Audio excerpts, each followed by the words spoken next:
welcome to another live show. I'm Nigel Main, I'm your host. Thank you for joining me.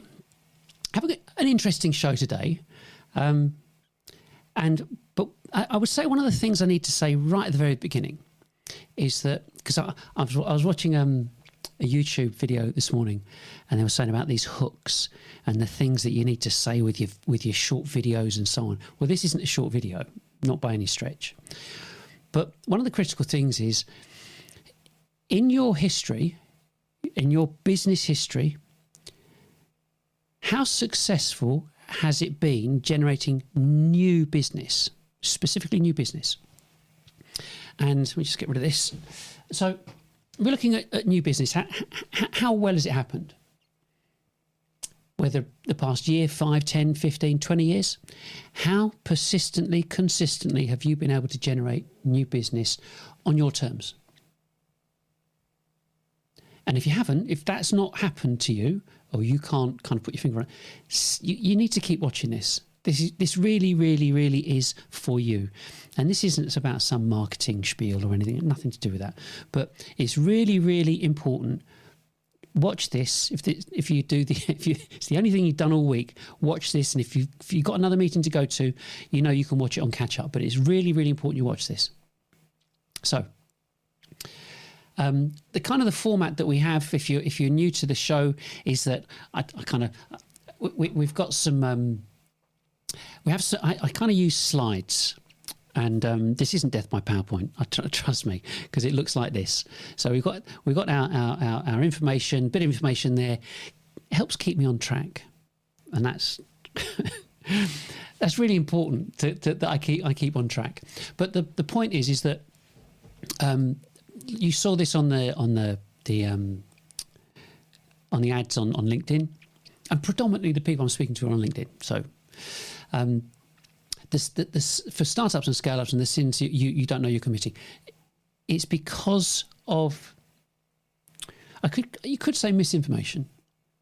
That's the best way to put it. It will become blatantly obvious as we move through this show. And really, the thing is that if you knew what to expect, what should you expect, I'm going to talk about stuff that I think really, really does impact you as a business owner, someone that's specifically involved in generating new business. These live streams are not designed for marketers, and I'm not cynical about marketers. I just think that they are not doing the right thing for businesses, period. And it might sound brutal, but my view, you don't need to get rid of them. They can go. I'm serious. I'm absolutely serious. People might say, what you're talking about, how could you say that? How can you say that marketing people are not valid, not needed? All you have to do is ask your salespeople, what do they think? Because they're the ones that are being affected by it. Anyway, before I get onto that, let's go back to this. Sales Exchange is a consultancy. It's me, supported 100% by my wife, and she does lots of work with me. But the point is this: that I am a single individual who has been involved in selling and shifted across to marketing because I thought I was missing a trick. Next year, I've been doing this for 40 years. I know, I couldn't possibly. He looks too young for that. Yep, great. 40 years next year. I started selling in 1984 in Mayfair. So I pursued this. The largest deal I did was 4.5 million. That was direct, selling direct, telecoms related kit and so on. And the largest thing I did online was the largest single one-off sale was 3.5 million. So I likelihood that I know what I'm talking about is fairly high, yeah? And I've been doing it longer than most people that I come across. But in light of that, in light of knowing that there is a fundamental problem there, and I just couldn't put my finger on it, yeah? I couldn't work it out. And because of that, I kind of made it my crusade. It's the reason I do this. So, excuse me. So, who's the show? And I mentioned here the website. Who's the show and website for? Because there's a very, very large website that accompanies these shows and what we do. And it's designed specifically for CEOs, managing directors, the business owners, people that are responsible for generating revenue. Whether you're an employed CEO or you're an owner-manager CEO, irrelevant. And you can see from the titles that we've done so far, this is number 6, but we did this for investors, looking at how this environment of business generation impacts investors, how it impacts SMEs and enterprise, a decision-making who's influencing and what, and how are CEOs being influenced. Looking at the technology that's being used, that's supposed to generate and contribute to new business generation, and looking at recruitment, because you recruit marketing people, you recruit salespeople. And I'm saying that's broken. That process is broken because the people in recruitment done it. They're not experiencing it. They're just serving a need. They're just giving you what you've asked for. Anyway, that was last week's. All of these are online. You can go to our YouTube channel and they're all there in sequence. And today is for startups and scale-ups. And part of that is the sin, like I say, the sins you don't know you're committing. We'll come on to that in a minute. Now, this isn't meant to be some kind of cheesy, oh, hi, how's your week been? How have you been getting on? Hope you've had a wonderful week. It's not about that. This is to give a comparison. I've been dealing with storage issues and backups, website and local, website upgrades. We use Joomla on both of our platforms. I run two websites. One's business, one's a faith-based website. And so moving from one platform to another and the upgrades issues, we're using staging sites and so on. Those of you that know what staging sites are think, well, fair enough. He's doing it the right way around. So that's it. The other thing we've been looking at is systemizing engagement. How do we do this? You've already seen probably the adverts that we put out on LinkedIn and so on, which are, there are lots of them. Yeah. And what we're looking at doing is adapting that to video adverts, because of looking at, this is all about engagement. Yeah, everything's about engagement, and looking at future shows. I mean, the thing about the future shows, I'll show you. So here's my list. Okay, I'll show you here. Here's the list that we've got for our future shows. There's quite a few of them. So there's no shortage of what can be produced or can be presented on an ongoing basis. And so it takes time. It takes time to try to work out what needs to be done. The other thing is we've got our podcast booth and sound panels set up. So here, I'll just show you this very briefly. So there's our podcast booth. We've got the kit on there and mics and so on. So now we've got this environment, a kind of an enclosed environment that means we can improve the quality of our audio when we're just doing podcasts. But it's not so bad. I mean, I've mentioned this before. I'll mention it again a bit later, that one of the things that we do is, after I've done the live stream, I take the audio and convert it and post it on Buzzsprout, which is our hosting platform for podcasts, and then that gets RSS fed out to Apple and Spotify and Google and I think about 20 other podcast platforms. So we're really making the most of the content that we're producing. In fact, and the other picture is the studio that I'm in. I just thought, what I should have done was this. If I do that, there's a studio. I've got all the kit. Basically, so we've got these sound panels. And the point of having these sound panels up, some people will know this obviously, and some people won't. But it's not to make it a cocoon, but it's to absorb sound. Because when you get that echoey sound when you're using microphones, It's because the sound bounces away from you and then bounces back into the microphone. So you're speaking here and that fraction of a second comes back and bounces in. So what you need the sound panels for is a diffuser, so it absorbs the sound, doesn't bounce back. So that's what we've got, and that kind of, you can see the kit and the layout that we've got here. I'll come on to this a bit later, but like I said, one person. We've also got other tools that enable us to just improve the production value of this. So it's not just a death of my PowerPoint. I'll mention that a bit later, but you've all been on the webinars and all you've got is a screen, and you might have a PowerPoint going on, but you don't get to see the person. And if they do, they've got their big ear cans on and a microphone and look like they're gaming, whatever. So anyway, so that's what we've been doing. So the point of this is looking at what goes on in a typical organisation, because you're looking at this visibility, exposure, and engagement. What have your people been doing? And you watching this live stream. This is something that you've got to keep in the back of your mind. What are you doing? What's been going on? How are you reaching out to your people, to your prospects?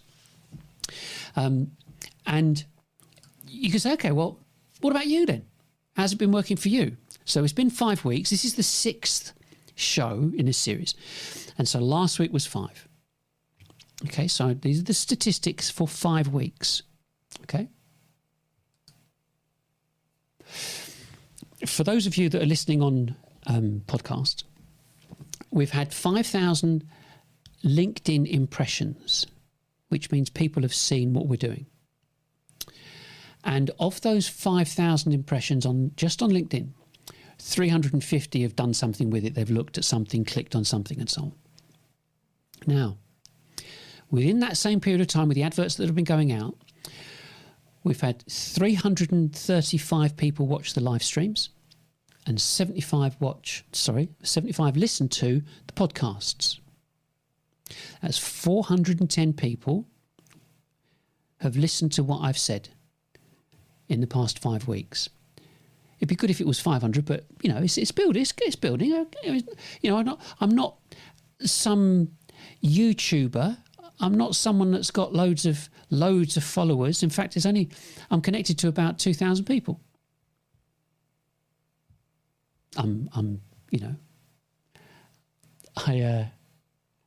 What's the word? Not cautious, but I'm discerning when it comes to connecting with people, like you are.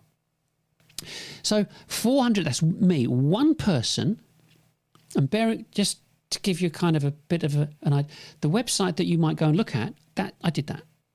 You think, well, I did all of it. Every picture, every page, every piece of writing, every video, podcast and live stream, and graphic and infographic, and navigation and structure. And if anybody knows who GT Metrics are, I get the score I've got on GT Metrics is A, with 98 and 96% on speed and format and structure. So I did all of it. So we're talking one person doing this. If it was like, oh, it's okay for you, you got a big marketing tick. No. Like I said, this is me. This is where I work. Is my monitor up here. This monitor up here does a variety of different things. If I put it back to there, that shows. You can see on here.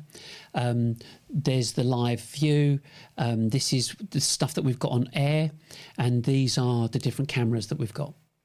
So the point of this is one person. You have to put this you have to factor all of this in. One person can reach 410 people in 5 weeks. Now, your BDRs, your telesales people, can reach one person a week. 60 calls a day, 5 days a week, 300 calls, 300 to one shot to find somebody that's interested. And they are pleased as punch if they spoke to that person for a minute or more. And your salespeople are sitting there going, as in, you can see that, twiddling your thumbs. Where's the leads? Now, this is really the next slide, really, really important, because it's about familiarity. You know, okay, you've got 400 people who've listened to you. If that was happening to us, how much? You know, when are they going to buy from us? I don't know. That's your job. You're supposed to know how much engagement someone needs before they buy from you. But bear this in mind. This is critical, absolutely critical to why businesses keep getting this wrong. Back in 1997, a guy called Jeffrey Lant in America, in the States, wrote this book called Money Making Marketing. And he said that in 1997, you would need 7 to 10 attempts of getting something in front of a customer or prospect before you became familiar, not a prospect, before you became familiar, before they became familiar with your brand. But at the time, 1 in 3 messages would get through for a variety of reasons. Gone to lunch, gone to the loo, gone on holiday, not there, went into a meeting, didn't see it, and so on. So 1 in 3 messages only 1 in 3 messages would get through, which meant you need 30 messages. Go back X number of years and look at the mail shots, the postal mail shots that people were doing in business. They would send them out, do 2 or 3, and stop. It doesn't work. Email shots, that doesn't work. You know, social media, chuck something up onto social media, do it 2 or 3 times. No, it's not working really, is it? No, of course not. Now look at it. So you can add them up, can't you? You got, we'll get this in the camera, LinkedIn, Facebook, Twitter, TikTok, X, any other social platform, plus what people engage with, which is YouTube, and the noise and numbers of different platforms that are out there have grown massively. So we're 25 years later. So now you're looking at 20 to 30 touches for people to become familiar, because they're just deluged with information. How are you going to stick out? How's your business going to stand out in amongst all of that? So if you need 20 to 30, and now they're saying between 1 in 5 and 1 in 10, go with 1 in 10, go with the worst case scenario. You need between 100 to 300 messages. You know, if it was 30 messages to 30 touches, 1 in 10, 300. That's really serious. I mean, think about it, it's just like mind-blowing. How much work would need to be done to do something like that? Because the other part of it, whilst repetition is the key, the other part of it is the people who you're competing with, the eyeballs, the luxury brands, the well-known brands. They're all over LinkedIn, for example, so you're competing with them as well. Whether it's Seiko or you know, watches or anything, any kind of brand, and of course the videos look really good. Hence, I mentioned before about doing the videos. Yeah, so he's looking at how to capture and captivate a certain given audience in a very short period of time. And that's why the YouTube Shorts are popular and Reels are popular and so on and so on. But it's just short word bites, capture attention and so on. But that's what we're all competing with. So you have no choice. It's not me coming up with some new strategy. If your marketing people are not bearing this in mind, and they're probably not, because otherwise you'd be pushing out 300 adverts every month. So you have to consider what has been going on and why. So we get onto this part here, which is the sins you don't know. You know, that I moved back from this. I've got to remember that I've got to keep my microphone close to me. So the sins you don't know you're committing. Yeah, okay, it's a bit kind of not tongue in cheek, but you know what I mean.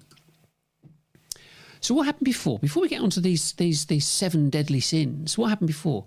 Well, if you look at early stage marketing relating to the internet and so on, before it was all about growing your email list. That's demand gen.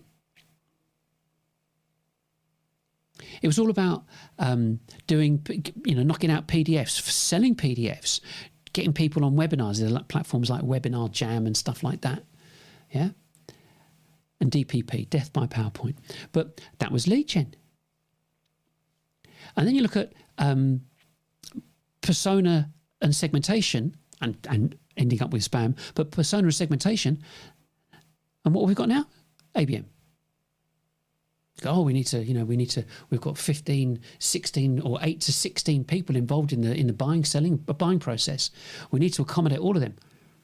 How many companies actually write individual, separately identifiable content for each of the decision makers that they are attempting to sell to, instead of just changing a title on something and chucking it out to everyone? It's just spam. So the thing is that where we are now is the general consensus is that you as a business need a digital superstar. Everything that you did in the past was rubbish. You need a digital superstar now. You need us to come along and sort your lives out. So why are CMOs being fired every 9 to 18 months? Fact, past 10 years. Fact.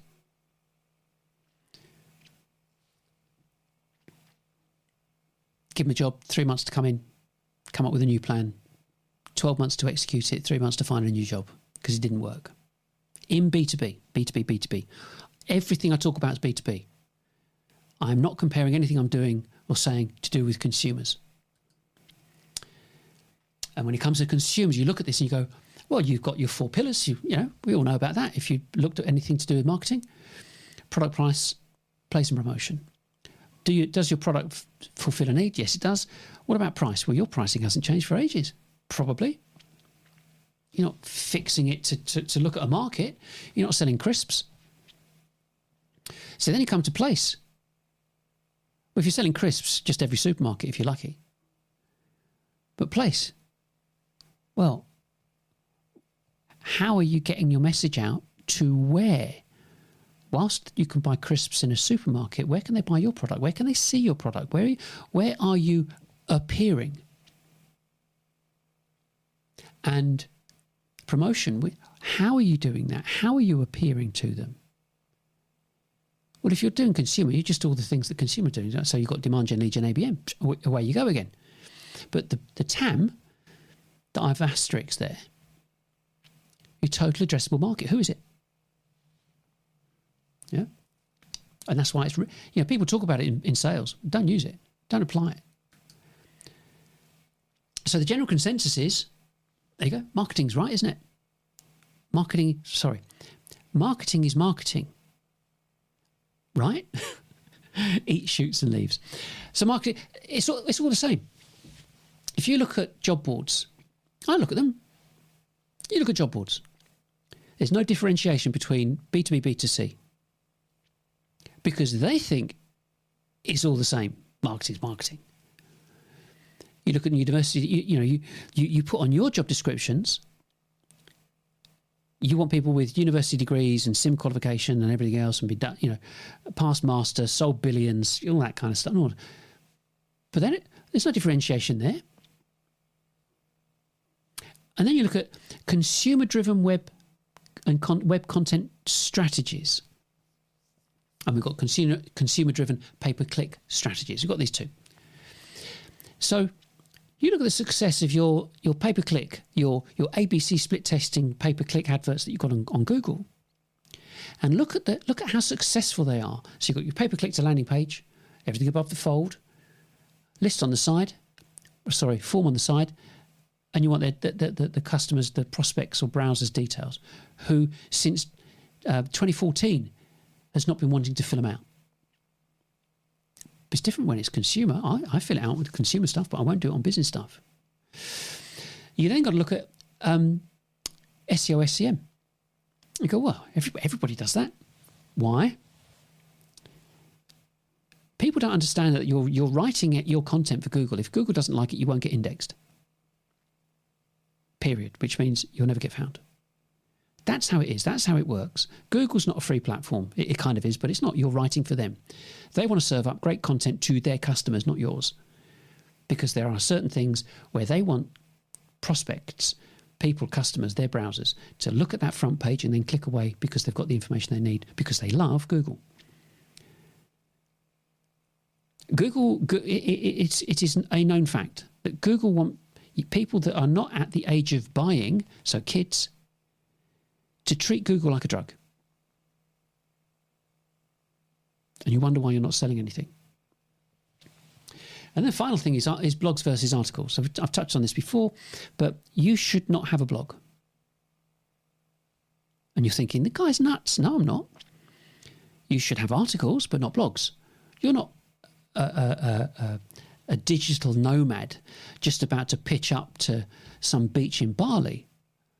You sell technology, SaaS and services. You're not talking about the food you had on the beach. You don't need a blog. Blogs are pretty pictures with a few paragraphs. You're writing content. Your objective is to write content that educates, that is between 2,000 and 6,000 words long, with bullet lists, clickable content sections, videos, graphs, infographics, number lists, yeah?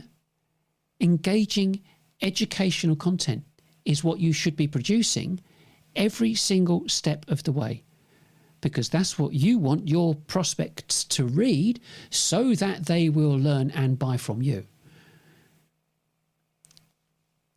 The blog about Christmas party jumpers last year didn't get much traffic, and nor did the article that was 4 or 5 paragraphs that everybody internally went, "Oh, it's great, well done, Steve," said no prospect ever.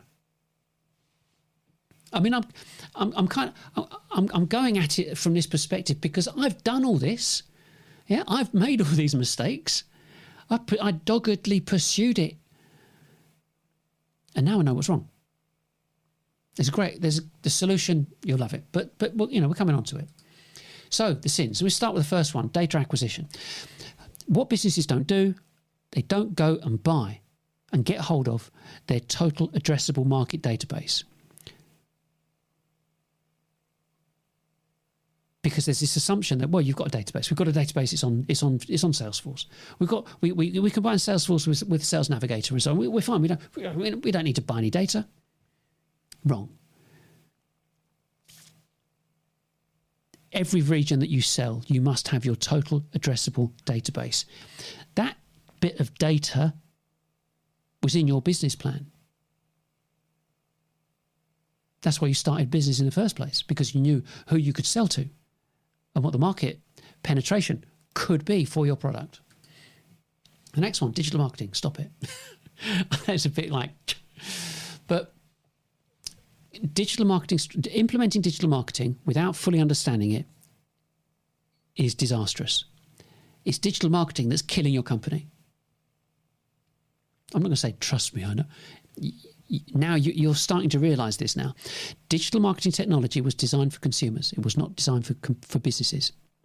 You are selling technology, SaaS or services. You're selling something that requires your expertise. You're not selling jeans. I sign up to Red Bull. I sign up to loads of them. Loads of different companies, loads of different sites. I haven't got a problem with that. To my Gmail account, no problem at all. Business, forget it. I'm not filling up my inbox with a load of spam. It's bad enough as it is. So the point is that we are selling. You are selling technology. We're involved in B2B, which is specialist stuff. Okay. So stop this thought process that digital marketing is what should happen and so on. Just stop. We'll come on to why and how this has happened in a minute. Because you're not getting the results that you want, you keep employing BDRs and telesales people that have got this 300 to 1 success rate. It's madness. You wouldn't do it. I certainly wouldn't do it. And that kind of leads into, because of that, because it's not working, you've got ABM, you've got reverse IP lookup and gifting. And reverse IP lookup, reverse IP lookup is stalking. Whether it's Candy or Lee Forensics or, I don't know, Cognizant. The bottom line is you've got these companies who've got data lake information that relates to business information. They've got business company names and business IP addresses, and sometimes they match them together when you fill out a form. So if you were to look at a company that's got the software on it, you can see your IP address. If you then fill out a form, it's then matched your IP address against your email address and your name, and now you're identifiable. Okay, that's Marketo, whatever, that's how it works.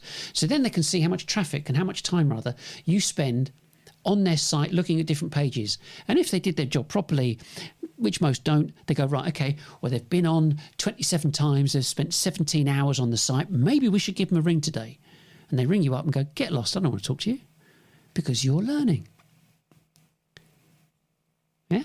So that's how that part of it works. Now, if you put that onto the next stage and look at consumer spending, so there you are, you thinking that you're going to buy your husband, wife, children a present.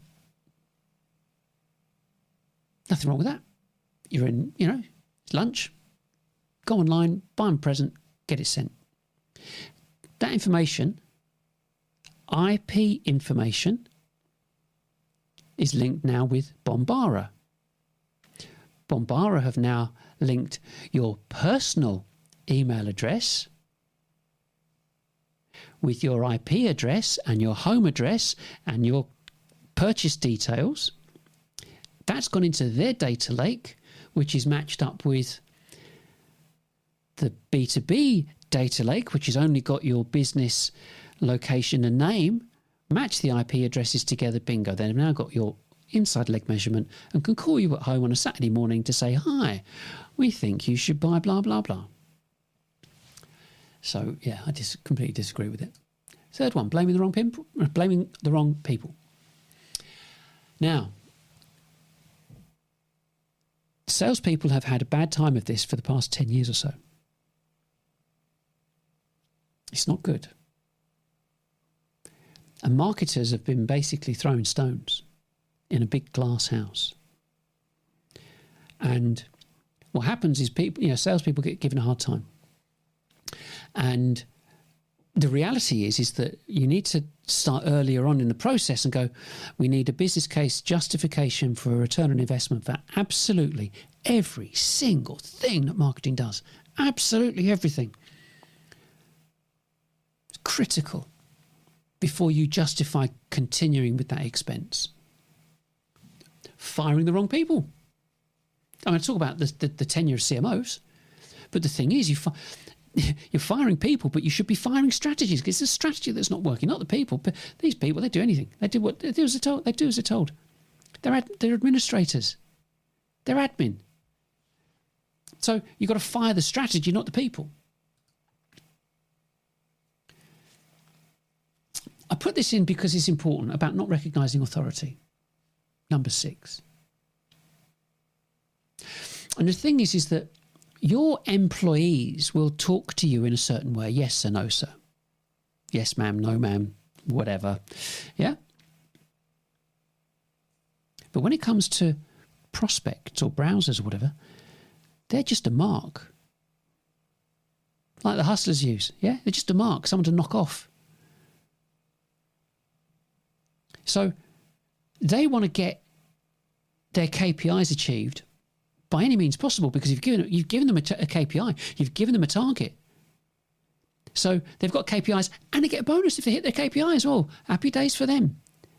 So all they need to ensure is that they've got their numbers, which lots of them do. And you go, oh, well done. You've been so clever achieving those KPIs. And I've got to put it on there. So have you seen the Pulp Fiction, John Travolta meme, and he's standing there with his jacket over, and I go, where are the leads? And that's what salespeople do. Where are the leads? How can you have a marketing team forging ahead, achieving their KPIs, when salespeople haven't got leads?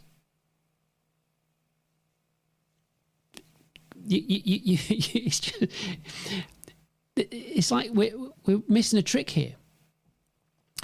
So then the issue is, if it's KPI driven, they don't care what the content is. Who's going to care? Who's going to challenge it? And then you've got this whole ABM scattergun effect. Send it out to anyone.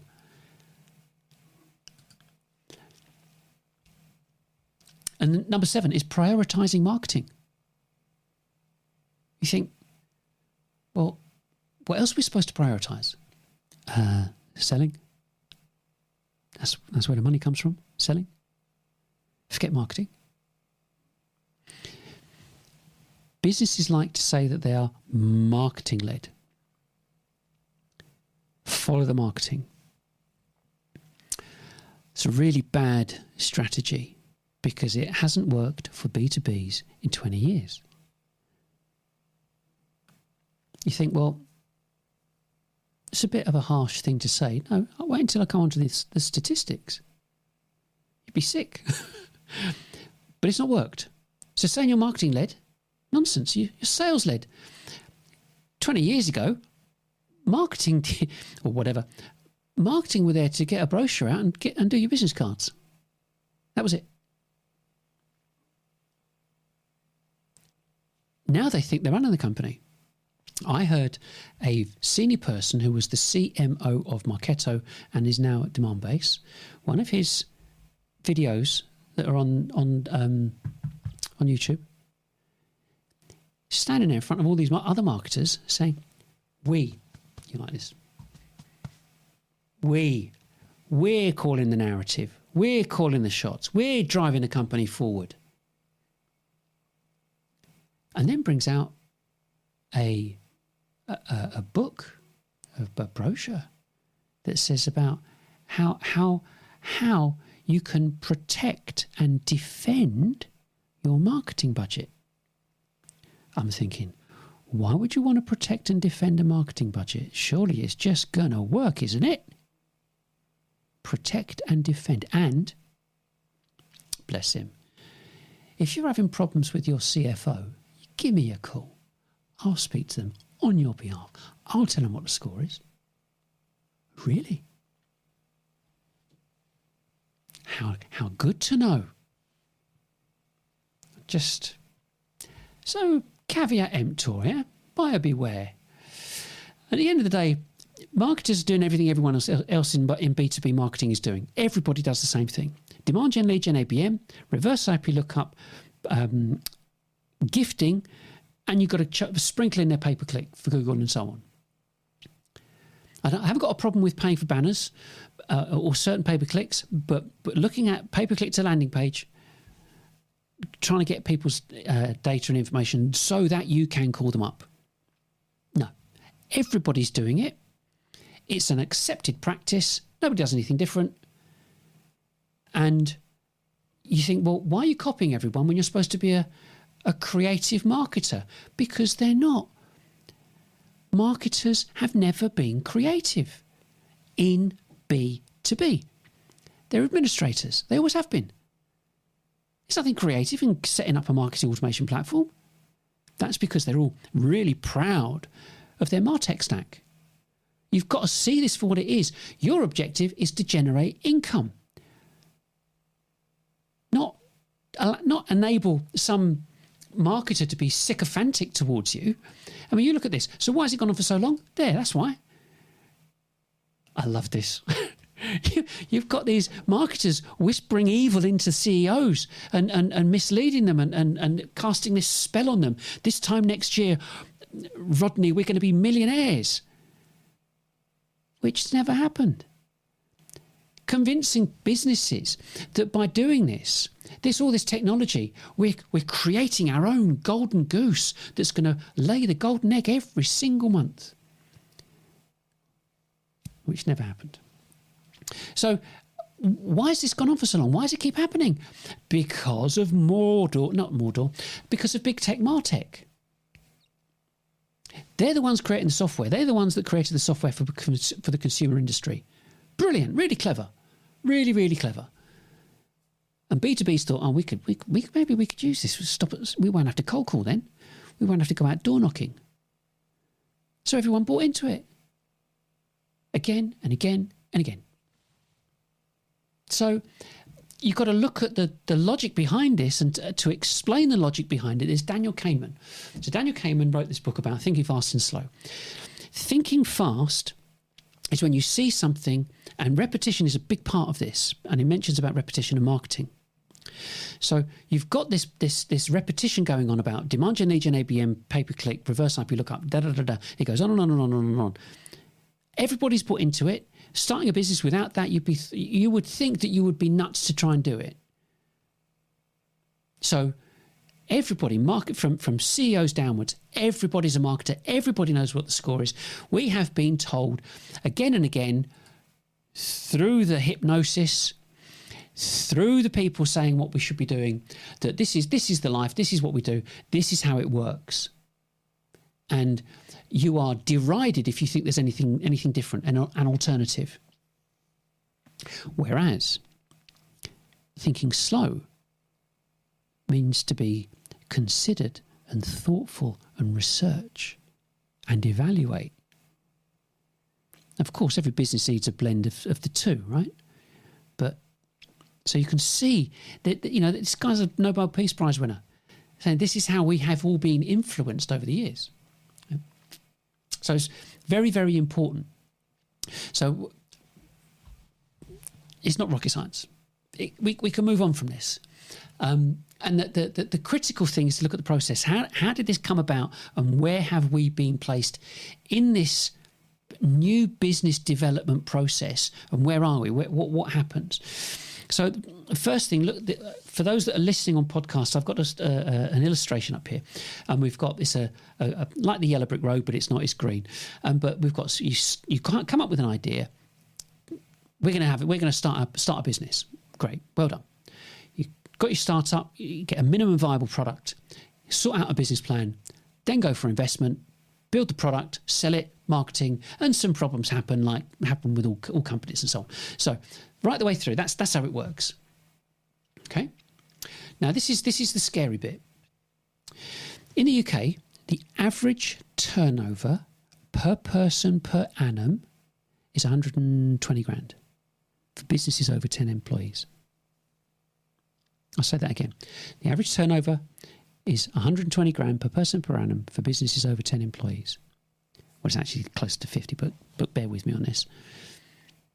So if we kind of go with an average and keep it easy on the numbers, yeah? Say it was 100 grand per person per annum. It's not complicated, is it?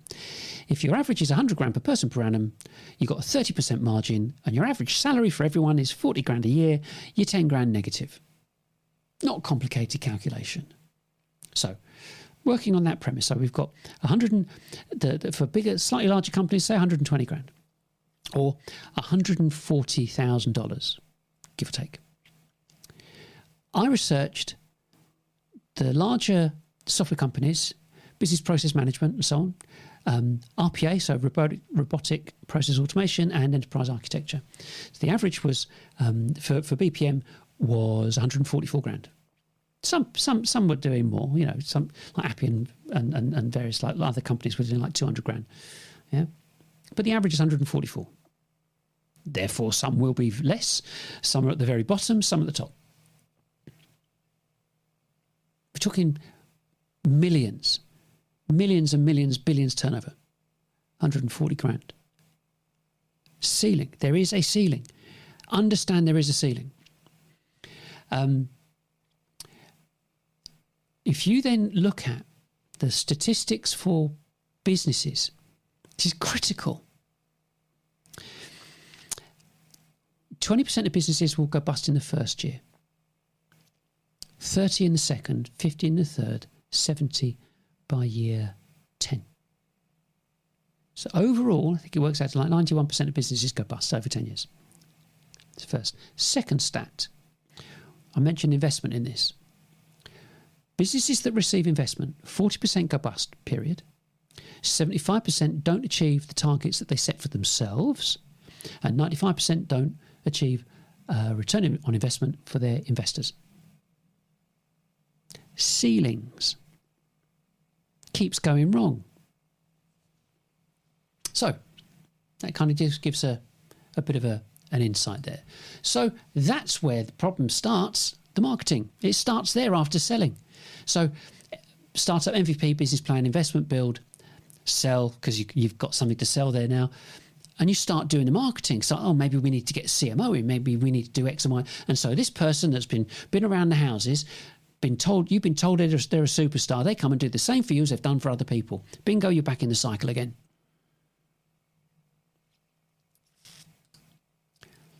If you're a startup, so you've got all the way down to the end of the path. That's when you do scale up. If you're a scale up, you've gone all the way down to the end of the path. Now you're a scale up because you want to grow, you want to expand.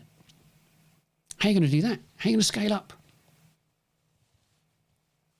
So whether it's your money or external money, you go and get investment. So you're back to investment. It's like snakes and ladders. So you go back to investment.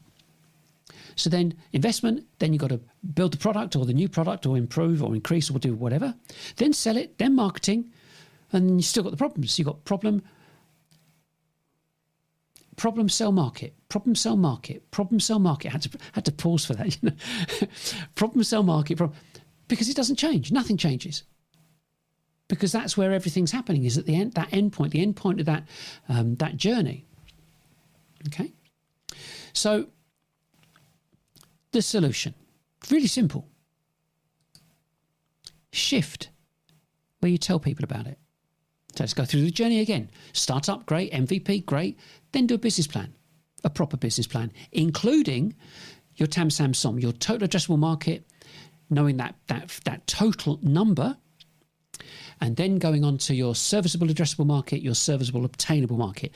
All this information is supposed to be in your business plan in the first place, isn't it? Then look at how you're going to communicate this to people. Really important, critical, crucial. Educate your market how to buy from you. Teach them about your product. And people go, I don't want to show them that because this is really secret and private. Really? By the time you get to do whatever you're doing and getting this sent out, if someone's going to try and copy you, you're going to always be however many years development ahead of them. Don't worry about it. I'm not saying tell them your code, but help them understand how they can get the most out of your product. And you do that through articles, videos, live streams and podcasts. It's not complicated. These are all the things that people consume, that they can consume and remain anonymous. They don't want to tell you who they are. You don't want anybody to know who you are. You can watch this anonymously. That's the point. Anonymity. So you've done that marketing. Once you've done that marketing process and you've evaluated and you've got a pretty clear idea about who your market's going to be and how big it's going to be, do you need the same investment? Whatever the score is irrelevant, whether it's your own money or external money. But you get investment, then you build it, then you sell it, and now you've got this process already in place about engaging people. And that's where I'm not pointing the finger at you, that's where we have all gone wrong in B2B. I'm not saying the problem's going to go away, but they're certainly going to be minimised. Because if you get to that point, if you go back to if we look at the previous one where we've got investment, if you get investment there, the investors and or your bank manager or your family or whoever's put money in, it's going to go, where is it? Where's the business? Where's the business? Where's the business? What's happening? Come on. And you haven't even started marketing it yet. So you're lining yourself up for a lot of grief. And then the grief is 20, 30, 50, 70 or 45, 40, 75, 95 going bust and suffering. You don't want to suffer. So that's why this process is sensible and logical, and you'll be thinking, okay, if we do it this way around, how's it going to affect us? How can we change? Show me the money. You go, well, let's just go back to the timescales and how frequently you've got to communicate with people. If you're going to knock out, you can write and do all the articles, but it's like that adage, without telling people that they exist, it's like winking at someone in the dark. You know what you're doing, but they haven't got a clue. So you've got to blend, correlate, combine this with creating the content and then promoting it. Promoting the content is simple and low cost and so on, because you're producing a graphic or something that says, hey, if you're interested in this, have a look. We have, it's going to go up because I mentioned about the videos, but we've got 288 pieces of content, information that goes out on a cyclical basis to promote the content on the website. 288. If you ever wanted to see something that was set and forget, you've got to see this. It's brilliant. It's great. I love it. That's where we get the engagement from. Why we wouldn't get engagement otherwise? Oh, I'm doing this. It's like five adverts have gone out in the past hour on different platforms. Yeah. And the point, this point of doing this bit, and I come back, the point of doing all of this, yeah. If one person can do this, so can you. I've got 2 hands, 2 arms, 2 legs. You can do it. Anybody in your company can do it. It just takes some planning. So plan it, make it happen. And so the whole thing about different touches, so what, it takes a load of time. I'm not interested, not bothered how many, 1 in 10, 1 in 5, not bothered.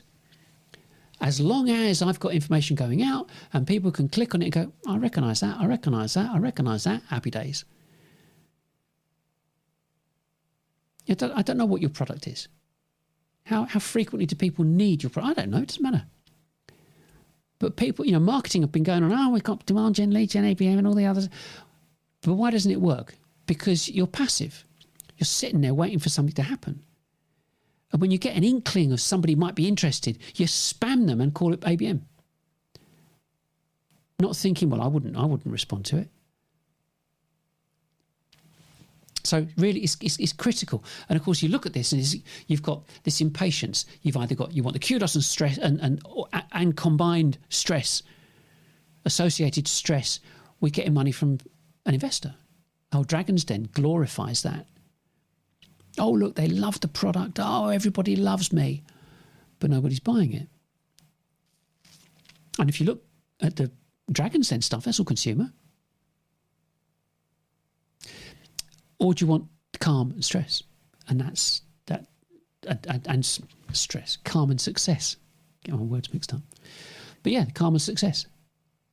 And it's just like, be patient, just chill.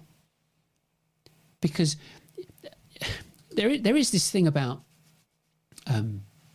when should you do this? How can you do this? You're thinking, we've already got the company going. We can't be waiting around for this, that, and the other. Of course, you can't. Come on to that in a minute. So, a kind of summary of this is businesses have been misled by salaried employees, by administrators,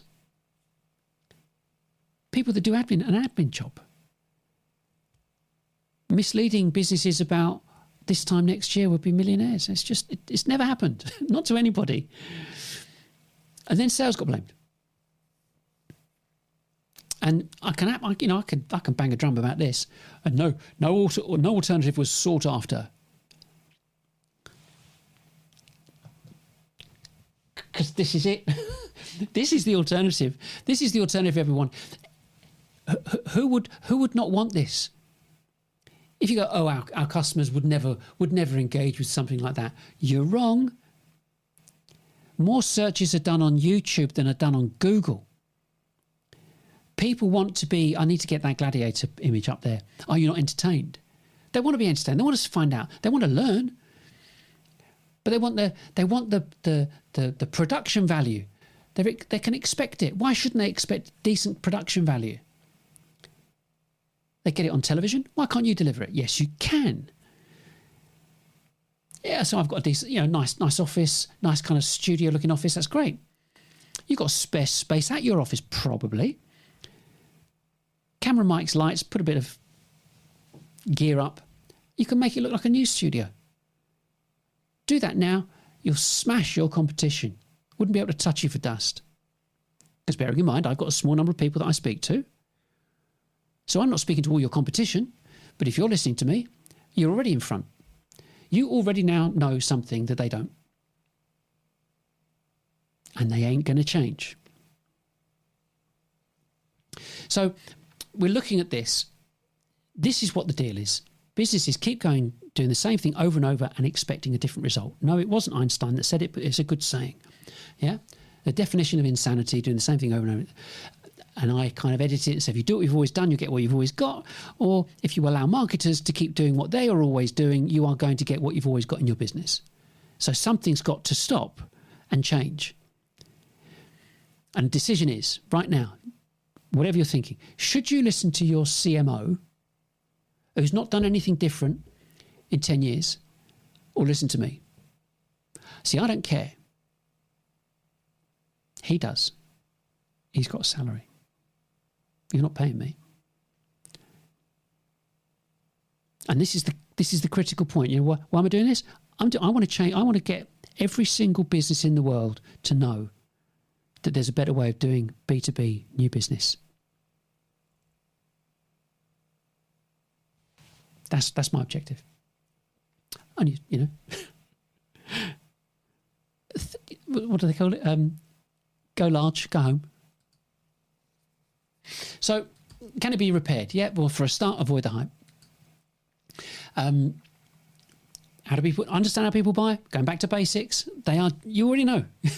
You don't need anybody to tell you, because it's you. You're the person they're selling to. You're the person that you're selling to. How do you like to buy? Yeah. Just enable them to self-educate, self-serve, yeah, and remain anonymous, because they don't want you to know who they are. And they'll buy from you when they're ready. If you go, you've ticked all these boxes for me, I can read about you, I can learn about you, I can listen to you, I can watch you, I can see how you throw your arms around, how you behave. There's a likelihood, just a likelihood, that you're getting the real me. Fancy that. This is live. Like, you know, this is properly live. I mean, I'd have to be a really good actor. And there are good actors around, of course there are. The thing is that you start to look at someone, you start to realise their transparency, that you can find out about them. You go, right, this guy runs a business, he's also a believer, a Christian, runs a Christian website as well that's read by, 12,000 people every year. I can find out all I need to know about this guy online, because I've made it available. So can you. It's up to you what you want to say, what you want to do. But the bottom line is, as long as you make your business transparent, because I am the business, it is me, Sales Exchange is me. So therefore, you want to know what I'm like. You want to know what sort of person I am. If you want me to do consultancy for you, you want to know kind of warts and all, what's happened. You know, who is this guy? Why does he talk with this authority or not authority? You might be thinking he's talking a load of rubbish. I don't care. I know I'm right because I've done the research. I've thought slow about it. Yeah. So it's really critical. So, you know, you look at this stuff and you go, okay, well, being transparent, you want to get people to get to know, like, and trust you.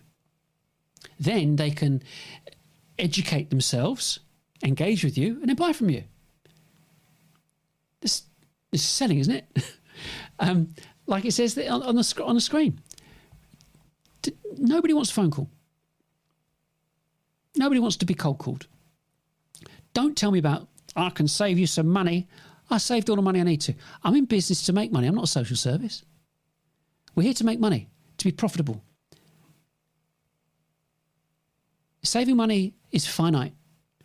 Leave that to CFOs. It's imperative. And don't give me any forms to fill out, because we all hate them. So the market bit that we talked about before.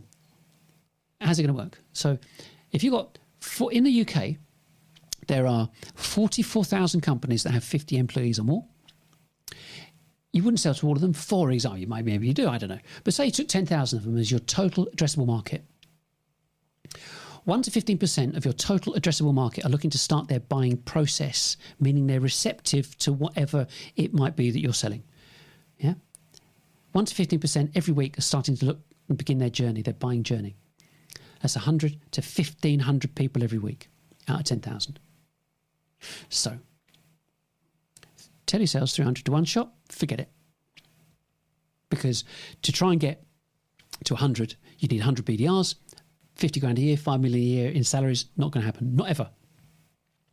So all it means, this whole market thing means educating your total addressable market. Like I said here, that's the point. That's the market point. That's where you start educating them. Okay? So how would you go about doing it? Well, it's pretty simple. It's straightforward, because you're going to review all your content. Make sure it is educational. Make sure it's sticky. Make sure it's engaging. And if you don't know, call me up. Ask me to read it. Yeah? Then there's Social 444, which is producing a minimum of 120 adverts. 4 adverts, 4 days a week, 4 adverts, 4 times a day, over 4 weeks, and repeat. And the reason you do 4 and repeat is because no social media platform will stop you from doing it, apart from Twitter. You've got to have more than that on Twitter, but it's not really the platform for this. But you're cycling your content. You're cycling, and not just for the social platform, but you're cycling it because how often do your people go onto their platforms and see what you're doing and so on. You promote your content, not your products. You stop worrying about SEO and SEM because you don't need to, because you're doing the adverts, right?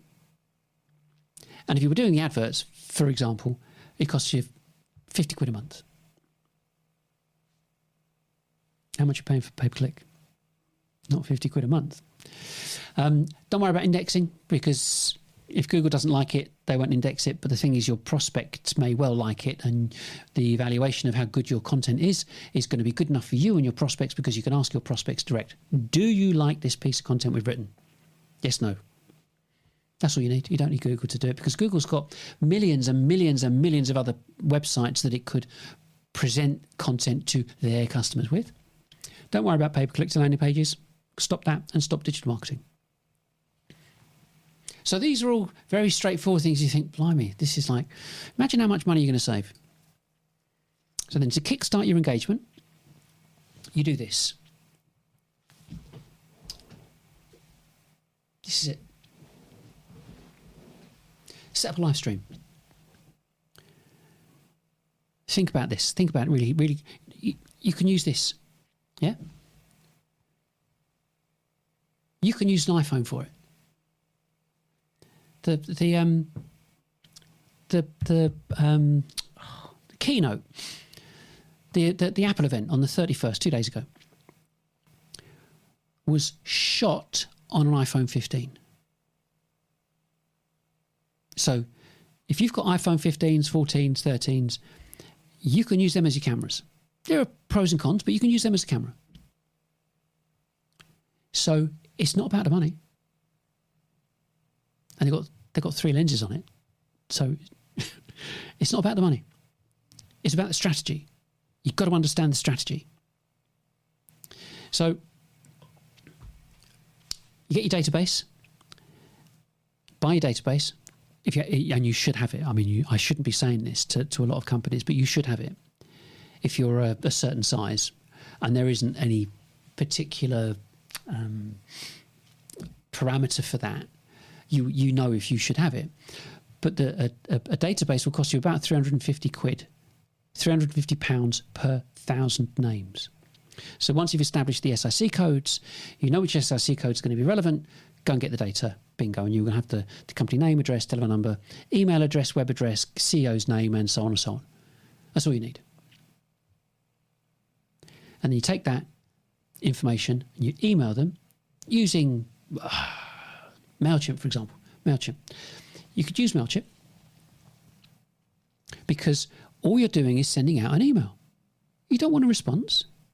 You're not looking to engage with them in that way. You're just looking to inform them, to say, hi, we're here. We exist. In fact, why don't you come and join our live stream? See what we're talking about. We've got other customers like you, whatever you want to put in their email. And then you start your live streams. You have a build up to a live stream. It's coming. You do your live stream.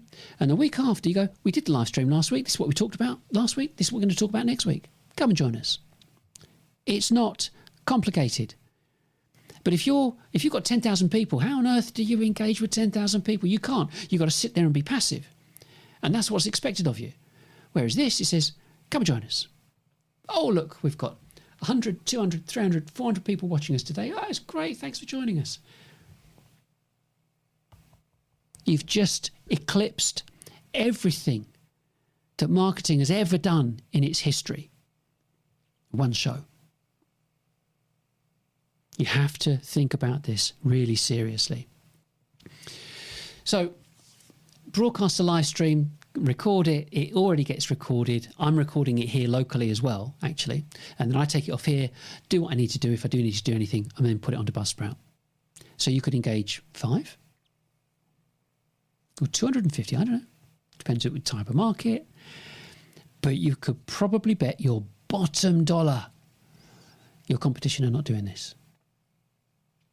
And this is just about, well, what would we do? Where would we start with this, you know? We're doing this live streaming, camera, mics and lights.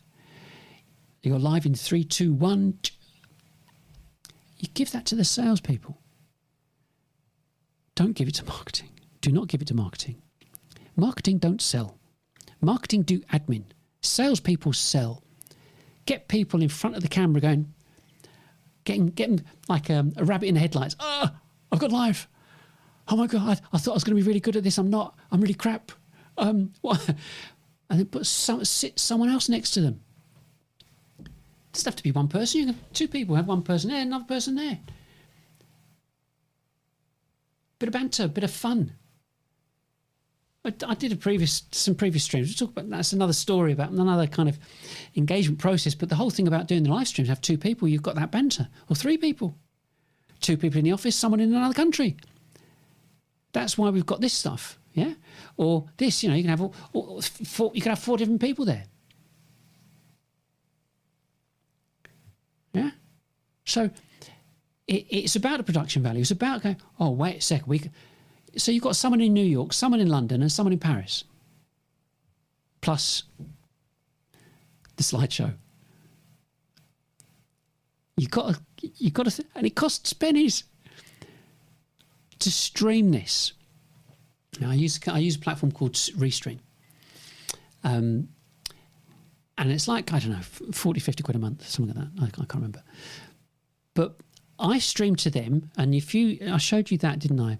On here, if I change that over, I showed you this view before, yeah. This bit here says on air, and so I can see that I've been on air for 1 hour and 13 minutes.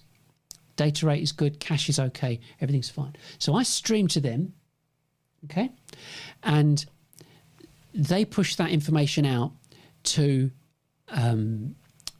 YouTube, Facebook, and LinkedIn simultaneously. And it's stored on those platforms as well. And I record it here. And then I can do whatever I want with it afterwards. And you can re-stream it again. And again, and again, and again, and as often as you like. But the bottom line is you get the kit. You can bring together your people from all over the world on a stream. And it's this, I mean, this is good quality. I mean, I know this is good quality. If you look at Camera 2, you know, this is good quality stuff. Yeah. And that's what this is about. It's about having the right kit, the right time, knowing how to use it, getting it set up, and then press one button and you go live. So it's not complicated, but it's everything that people want to see. So moving on, coming into land, as they say. Implementation is pretty straightforward. There are, because you need to know this. You could do a wholesale change, maybe not. Most people may even opt to go in and do something in parallel. You could do it by yourself and look and not involve me at all. Go on a website. All of the information is on the website. Absolutely everything. Or you might want to say, okay, Nigel, heard what you said. We like this. Oh, do you know what I didn't do? I didn't do this bit. This was the other thing. So I'm Nigel Main, by the way, in case you didn't know. So and the whole point is saying, right, well, you know, we've got this, the ability with it, this kind of TV-like production. But all the information's there. There's loads of live streams and videos and documents, why should you do it, how to do it, and so on. So looking at what I would do in terms of evaluation, I would tell you need to do X and Y and Z and so on and so on, and then you would need to decide how you would want to implement this as part of your ongoing strategy, because this is not an overnight thing. I mean, depending on how you run your business, you could turn around and go, that's it, do it now, start now. Or if you want to involve your other directors, yes, they will need to know what's going on. And as part of that, one of the things I was talking about evaluation, what we were doing in terms of systemizing engagement. I'm in the process of writing a script, and I want to keep the script to 20 minutes. And the reason I'm going to keep it to 20 minutes is because it's going to be kind of a generic presentation, as if I were presenting to your board of directors. Okay, so this is who we are, what we do, how we do it, this is how it works out, these are all the component parts, these are the reasons to do it, and so trying to condense everything as much as I can. So you can distribute that to your board of directors, say, watch this, and we're going to have a Zoom call or a Teams call or whatever with this guy on such and such a day, and then they can ask me anything they want. And then prior to that, then there could be an evaluation afterwards to look at what you do have, what needs to be done. And bearing in mind, it's not about loads of people. You can contract out to place people like Fiverr and this, that, and the other. But as long as they are guided and have templates as to what they need to do, it's not a problem. And finally, well, you could turn and say, sort it out. And I'd sort out everything, start to finish. And I would, and again, one of the things about it, I would say, because we're going to come into a close now, is you need time to think. You have to think about this. You have to think about what you have been doing for the past 1, 5, 10, 15 years or whatever, looking to generate business to business, and the results that you've got. But if one person, me, can get 410 people to listen to me for only 5 weeks or within 5 weeks, how many could you get? And the only thing I'm not doing, I'm not messaging my total addressable market. I'd be mad. I couldn't afford it, I should think, because it's every single B2B organisation in the world. So who am I going to message? Yeah? But in your case, it's going to be different because you've got your product, you know who your total addressable market is, how many, where they are, and so on. And so that's it. And the point is, let people remain anonymous. You produce great content, and stop throwing good money after bad. That's my advice. So it's not so. It is, as it says at the bottom of this, it says it's digital marketing for B2B that's failed, not your salespeople or product. The future is still bright. And that's it. Next week, the sales exchange story. It should be fun. Some of it is really awful. Wouldn't wish it on anybody. But it's all part and parcel. It's what makes us up. It's what makes us who we are. And it's an important part of the streaming sequence, if you want to put it that way, because the most popular page on your website or on websites is the About Us page. Simple. People want to know who you are. People buy people. If you have an About Us page, which is all business-led, oh, we're this company, we're that company, we're super brilliant, blah, blah, blah, people switch off because you're just kind of disingenuous in terms of, I want to know about you. Who are you? Who are your people? And so this is me, kind of warts and all. So that's it. End of another show. I hope you enjoyed it. If you've got any questions, anything at all, any queries, message me. I don't tend to get many messages because I think people are kind of stunned with this. And why shouldn't you be? But if you made it this far and you got it to the end, go and have a coffee, chill. It's only time for a pint. But that's it for me, and I'll see you next week. Bye for now.